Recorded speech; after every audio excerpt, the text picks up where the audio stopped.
Good morning everyone. আশা করি তোমরা সকলে খুব ভালো আছো, আনন্দে আছো আর অবশ্যই পজিটিভ আছো। আমিও বেশ ভালো আছি। আমি আজ সকাল থেকেই রান্নাটা শুরু করে দিলাম। এই রান্নাটা করে রেখে দিয়ে আমি তারপরে বাইরের কাজ যেমন যোগা ক্লাসে যাব আর অন্যান্য কাজ কিছু সারবো।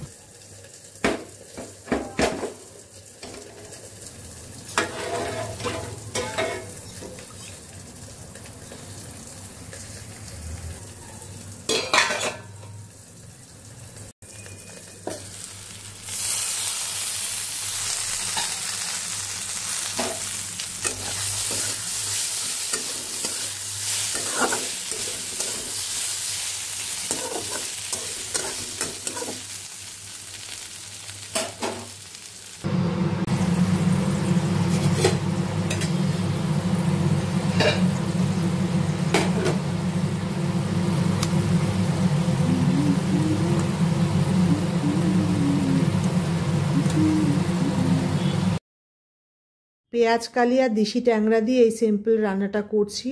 এটা শীতকালে আমার এত ভালো লাগে খেতে, তো এটা মানে খুব অল্প করেই বানাচ্ছি যাতে একবারই আমার খাওয়াটা হয়ে যায় আর ফ্রিজে না রাখতে হয়। ভাতটাও হয়ে এসছে, এবার নাবিয়ে নিতে হবে। এটা হলো মাছের তেল। আজকে আমি যোগা ক্লাস থেকে ফেরার পথে একটু বাজারে গিয়েছিলাম, ওখানে এটা দেখে বেশ ভালো লাগলো আর ফ্রেশ আর ছোট্ট একদম মাছের তেলটা, ছোট মাছের। তো আমি ওটা কিনে নিয়ে আসলাম। এখন আলু, বেগুন, শিম, কাঁচা লঙ্কার অল্প তেলের মধ্যে কালো জিরে ফোড়ন দিয়ে বানাচ্ছি। ভীষণ টেস্টি খাবার।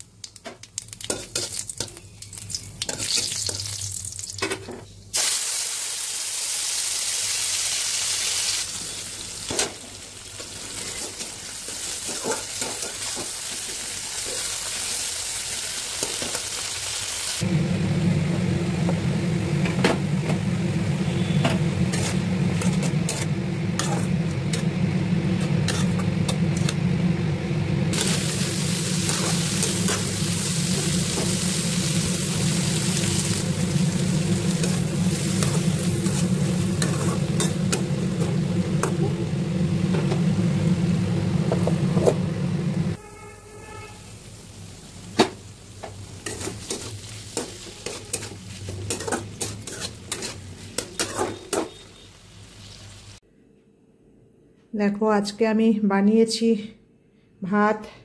এটা হলো তেল সবজি বলতে পারো, মাছের তেল কম, সবজি বেশি। কেন আমি ভীষণ ভালোবাসি এটা খেতে, আবার বেশি তেলটা থাকলে না ওটা আবার খেয়ে একটু কষ্ট হয়, যার জন্য আমি ছোট মাছের তেল এনেছি। আমি তো এমনি কাটাপোনা মাছ খাই না, রুই পোনা কোনোটাই খাই না, ভালোবাসি না বড় মাছ, কিন্তু মাছের তেল ভালোবাসি। যাই হোক, আমি একটা ছোটো দেখে ছোট্ট তেল এনেছি নিজের মতো একা খাওয়ার জন্য। আর এটা হলো ট্যাংরা মাছ দিয়ে কী বলে এটা, পেঁয়াজ কালি আর আলু দিয়ে। দুটোই আমার ভীষণ পছন্দের খাবার। তো এখন খেতে বসছি।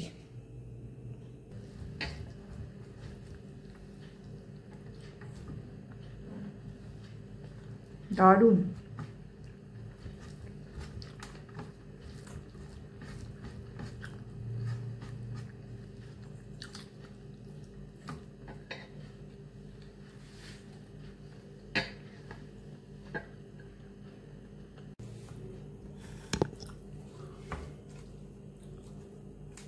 এত ভালো হয়েছে না, আমি এইটা রান্না করলে আর আমার অন্য কোনো আর পদ লাগে না। মনে হচ্ছে আর ট্যাংরা মাছটা খাবো কিনা জানি না, দেখা যাক, হয়তো খেতেও পারি আবার নাও খেতে পারি।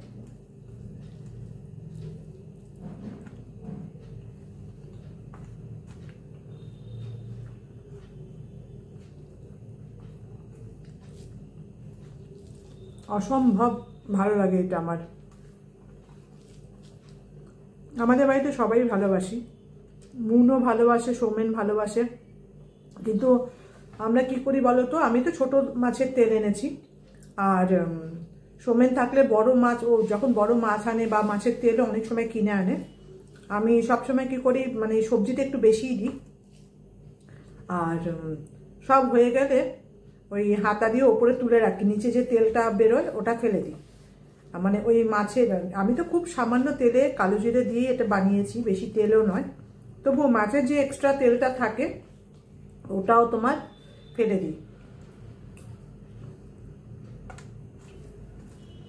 খুব ভালো লাগছে খেতে, আর ততটাই মিস করছি সৌমেনকে আর মুনকে, ওরাও দুজনে খুব ভালোবাসে। এগুলো কি বলো তো, অথেন্টিক খাবার, এইসব খাবার তো বাইরে পাওয়া যায় না। চলো আমি খাই, এনজয় করি, আবার এখনকার মতো টাটা। আবার অনেকক্ষণ পরে তোমাদের সাথে কথা হচ্ছে। দুপুরে খাবার খেয়ে একটু রেস্ট করছিলাম, এখন সন্ধ্যে 6:30 মতো বাজে। আমি যাচ্ছি আমার এক পিসির বাড়ি। আমার এই পিসি আমার বাবার খুড়তুতো বোন হয়। তো পিসি প্রচণ্ড অসুস্থ, আর পিসির ছেলে ওই ভাইয়েরও একটা অ্যাক্সিডেন্টে স্পাইনে একটা অনেক মেজর অপারেশন হয়েছে। বাই গড গ্রেস ও এখন অনেক ভালো আছে। তো ওদের একটু সাথে দেখা করতে যাচ্ছি। আর ওদের বাড়ির ওই পরিবেশে আমার ব্লগ বানাতে ভালো লাগবে না, তাই আমি তোমাদের সাথে কিছু শেয়ার করতে পারবো না। পরে কখনো গেলে নিশ্চয়ই তোমাদের সঙ্গে সবারকে দেখা করাবো। আর ফিরে এসে আমি আর রাতে আর কিছু ব্লগ বানাইনি, তো ওই কারণে আর কিছু তোমাদের সঙ্গে শেয়ার করতে পারছি না আজকে। তাহলে আমি ব্লগটা এতটাই রাখছি। সকলে খুব ভালো থেকো, আনন্দ থেকো, বাই।